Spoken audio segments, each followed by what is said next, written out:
मां काली के अनन्य भक्त कालीचरण महाराज पर छत्तीसगढ़ में एक एफआईआर दर्ज हुई है। ऐसा भी पता चला है कि महाराष्ट्र में भी एफआईआर उन पर दर्ज हुई है मोहनदास करमचंद गांधी के बारे में अभद्र टिप्पणी करने पर। यह भी देखा जा रहा है कि जितने भी मुकदमे दर्ज हो रहे हैं वे वहीं हो रहे हैं जहां पर कांग्रेस या फिर विपक्ष की सरकारें हैं। पर कालीचरण महाराज ने अपना स्पष्टीकरण इस तरह से दिया है, आइए देखते हैं वीडियो। ओम काली। सभी हिंदू धर्म प्रेमी भाइयों बहनों को मेरा हृदयपूर्वक ओम काली। गांधी के मामले में अपशब्द बोलने के लिए मुझ पर एफआईआर दर्ज हुई, मुझे उसका कोई पश्चाताप नहीं है। गांधी ने किया क्या है हिंदुओं के लिए?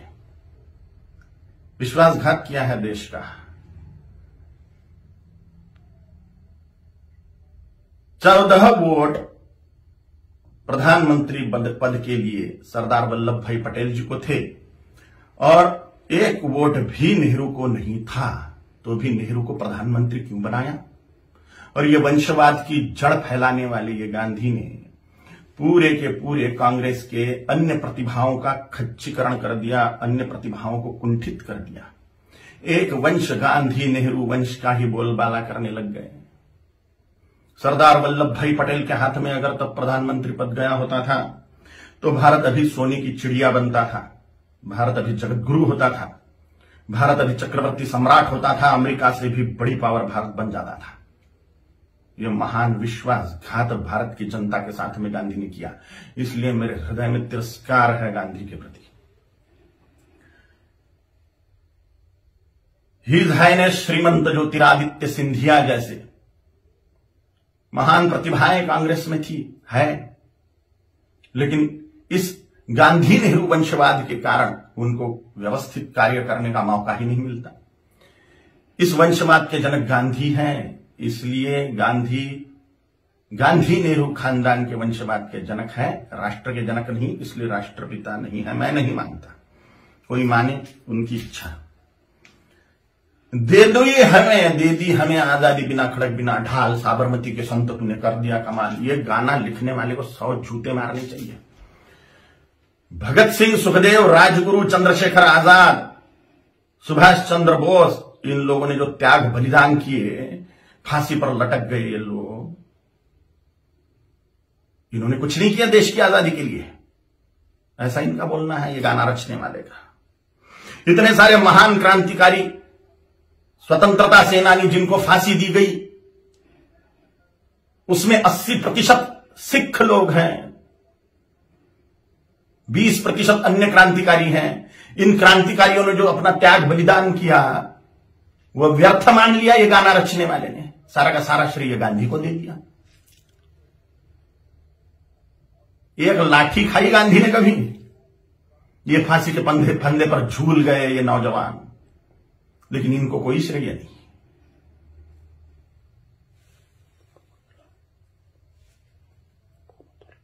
सुखदेव, राजगुरु, भगत सिंह जी की फांसी गांधी रुकवा सकते थे, लेकिन नहीं रुकवाई जानबूझ के, इसलिए तिरस्कार करता हूं मैं गांधी का। इनका एक बहुत बड़ा हथियार था अनशन करना, और गांधी ने उसका उपयोग भारतीय जनता के खिलाफ ही किया, हिंदुओं के खिलाफ ही किया। बोला था कि बंटवारा मेरी लाश पे होगा, मजहब के नाम पर जो बंटवारा हुआ पाकिस्तान बांग्लादेश का, वो मेरी लाश पे होगा, ऐसा गांधी बोलते थे। लेकिन जब बंटवारा हुआ तब गांधी जिंदा थे, और बंटवारे के समय जो दंगे हुए, लाखों करोड़ों हिंदुओं को, सिखों को काट डाला गया उसमें, और लाखों करोड़ों हिंदुओं को मार के उनकी लाशें भेजी गई। लाखों हिंदुओं को, 27 लाख हिंदुओं को मार डाला गया एक ही दिन में, डायरेक्ट एक्शन डे के दिन, जिन्ना के द्वारा। और पाकिस्तान में से जो ट्रेनें आ रही थी वो लाशों से ही भरी हुई थी, महिलाओं के और पुरुषों के, बोरे के बोरे भर के महिलाओं के स्तन काटकर भेज रहे थे वहां के लोग। सामूहिक बलात्कार करी हुई महिलाएं, उनकी लाशें, उनके स्तन बोरों में भर के। और यहां गांधी अनशन कर रहे थे कि 55 करोड़ रुपए दो पाकिस्तान को। जब सिख लोगों ने दंगे से पीड़ित होकर कड़कड़ाती ठंड में मस्जिदों का आश्रय लिया, तो उसके लिए अनशन पे बैठ गए गांधी कि इनको मस्जिदों से बाहर निकालो, मुसलमानों को मस्जिदें सौंप दो। नफरत करता हूं मैं गांधी से। इसलिए भी पाकिस्तान बांग्लादेश को जोड़ने वाला कॉरिडोर मांग लिया मुसलमानों ने कि भारत को और खाया जाए। गजवाए हिंद के तहत भारत को मुसलमान बना दिया जाए, तो पाकिस्तान और बांग्लादेश को जोड़ने वाला कॉरिडोर, हजारों वर्ग किलोमीटर का कॉरिडोर, इसके लिए गांधी अनशन पे बैठने वाले थे। के शासन को वो दे देना पड़ता था और भारत फिर से बढ़ जाता था। स्वतंत्र वीर सावरकर जी ने गांधी के सामने जातीयवाद तोड़ने की बात कही कि वर्णवाद, ब्राह्मण क्षत्रिय वैश्य शूद्र, यह वर्णवाद और हजारों जातियों में बटा हुआ जातीयवाद, इसको तोड़ दो और हिंदुत्व की धर्म ध्वजा के नीचे सारे हिंदुओं को एक कर दो। तो गांधी ने इसके लिए ये बात नहीं मानी। ये मांग पूरी करने के लिए अनशन पे नहीं बैठे। उन्होंने कहा जैसा है वैसा रहने दो। डॉक्टर बाबा साहेब आंबेडकर जी ने बोला था कि संस्कृत को राष्ट्रभाषा करो, देश की भाषा संस्कृत होनी चाहिए। तो डॉक्टर बाबा साहेब आंबेडकर की बात को संसद में मनवाने के लिए अनशन पे नहीं बैठे। ये स्वतंत्र वीर सावरकर जी का अवमान मानता हूं मैं, ये डॉक्टर बाबा साहेब आंबेडकर जी का अवमान मानता हूं मैं। ऐसी ढेर बातें हैं, ढेर बातें। कोई राष्ट्रपिता नहीं हो सकता। करोड़ों सालों से राष्ट्र है, उसका काय का पिता 200 साल पहले आया हुआ व्यक्ति कैसे पिता बनेगा? अगर पिता बनाना ही है, राष्ट्र का अनिवार्य है, तो छत्रपति शिवाजी महाराज को बनाना चाहिए, गुरु गोविंद सिंह जी महाराज को बनाना चाहिए, राणा प्रताप जी महाराज को बनाना चाहिए, आचार्य चाणक्य जी को बनाना चाहिए।